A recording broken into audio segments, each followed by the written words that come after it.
Oh, Counting Cow, I think that that's a fabulous idea. I bet your friends would love to hear your favorite Christmas story. Hi, friends! We're celebrating Christmas in Nursery Rhyme Land, and Counting Cow would like you to hear her favorite story, all about the crippled lamb. And in the story, there's a cow, isn't there? Yeah, I bet that's why it's your favorite. Well, we're going to read this special story to you all about Christmas and the crippled lamb. This book is written by Max Lucado with Jenna, Andrea, and Sarah Lucado, and it's illustrated by Liz Bonham. I'm going to make sure you get to see all the pictures. I think you're going to love Counting Cow's favorite Christmas story, The Crippled Lamb. Once upon a time, in a sunny valley, there lived a little lamb named Joshua. He was white, with black spots, black feet, and sad eyes. Joshua felt sad when he saw the other lambs and snow-white wool that they had with no spots. He felt sad when he saw the other sheep with their moms and dads, because he didn't have a mom or dad. But he felt saddest when he saw the other lambs running and jumping, because he couldn't. Josh had been born with one leg that didn't work right. He was crippled, and he always limped when he walked.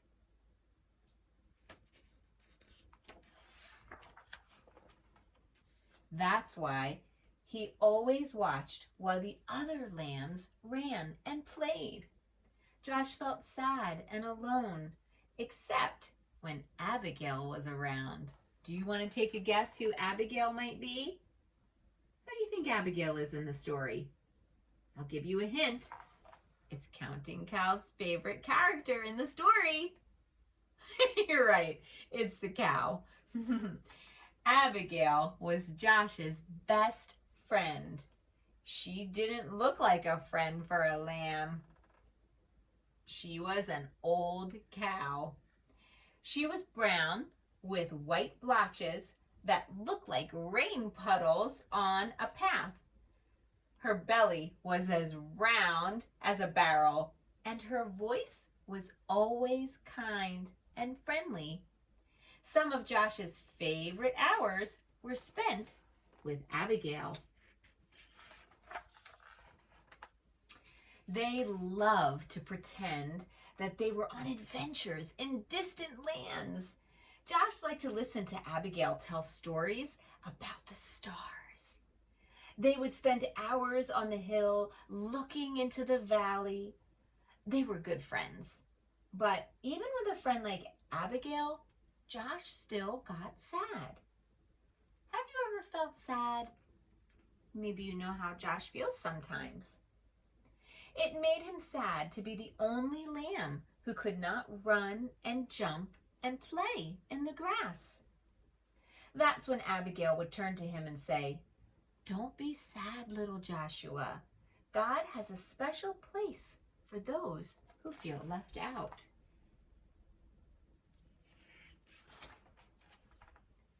Josh wanted to believe her, but it was hard. Some days he just felt alone.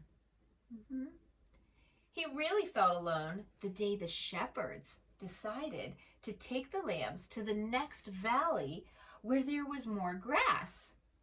The sheep had been in this valley so long the ground was nearly bare.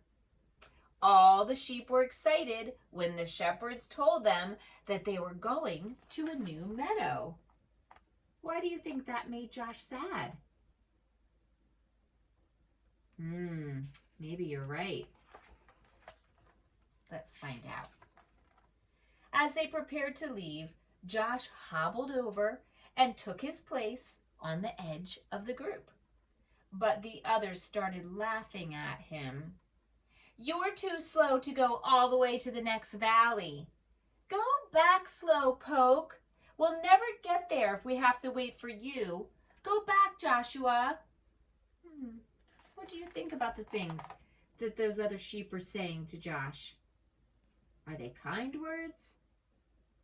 No, they're not being very kind to little Joshua, are they?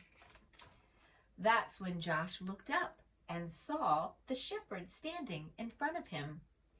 "They're right, my little Joshua. You better go back. The trip is too long for you. Go and spend the night in the stable."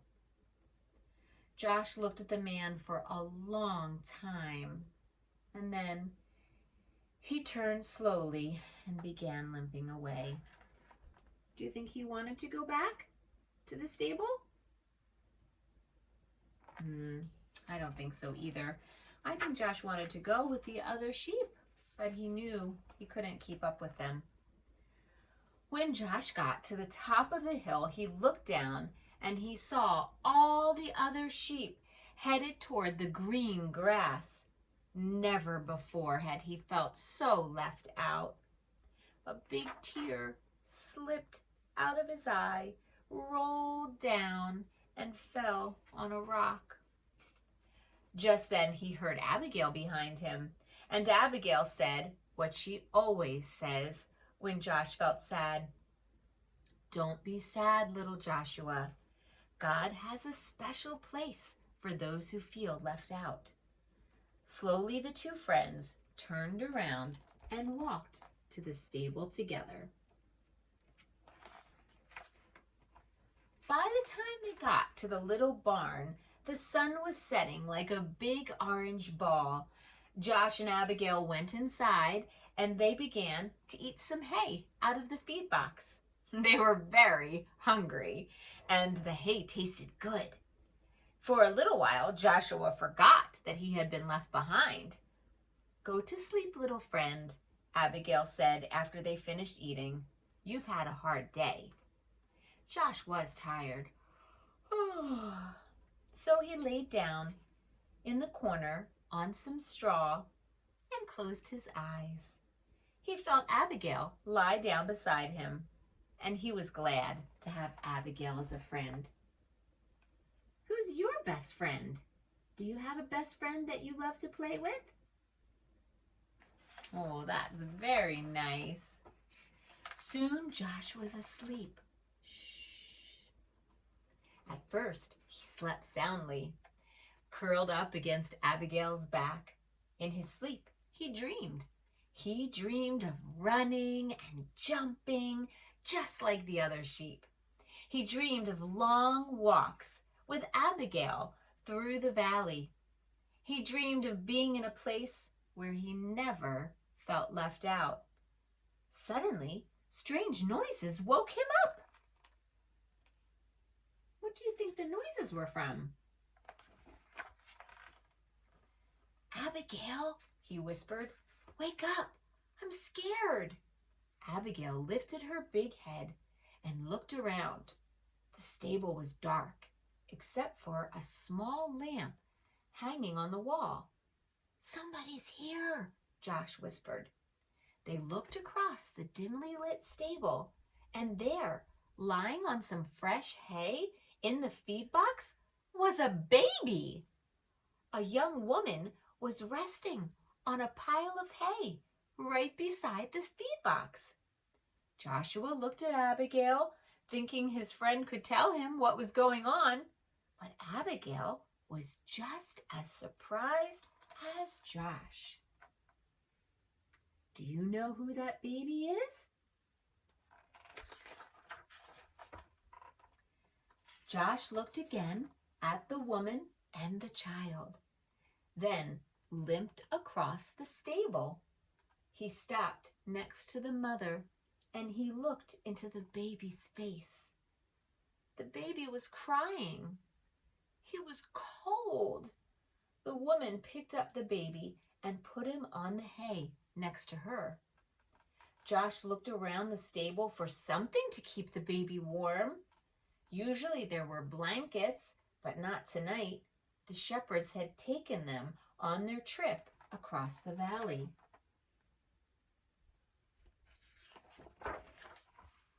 Then Josh remembered his own soft, warm wool. Timidly, he walked over and he curled up close to the baby. "Thank you, little lamb," said the baby's mother softly. Soon the little child stopped crying and went back to sleep. About that time, a man entered the stable carrying some rags. "I'm sorry, Mary," he exclaimed. "This is all the cover I could find." "It's okay," she answered. "This little lamb has kept the new king warm." "A king?" Joshua looked at the baby and wondered who he might be. "His name is Jesus," Mary spoke, as if she knew Josh's question. "God's son. He came from heaven to teach us about God."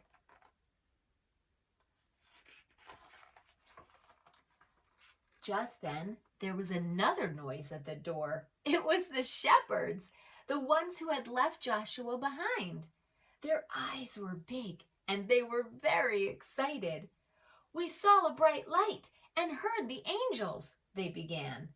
And then they saw Joshua next to the baby.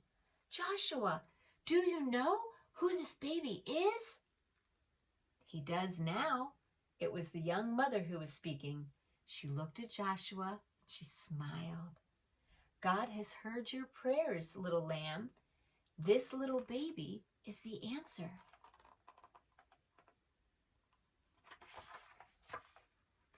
Joshua looked down at the baby.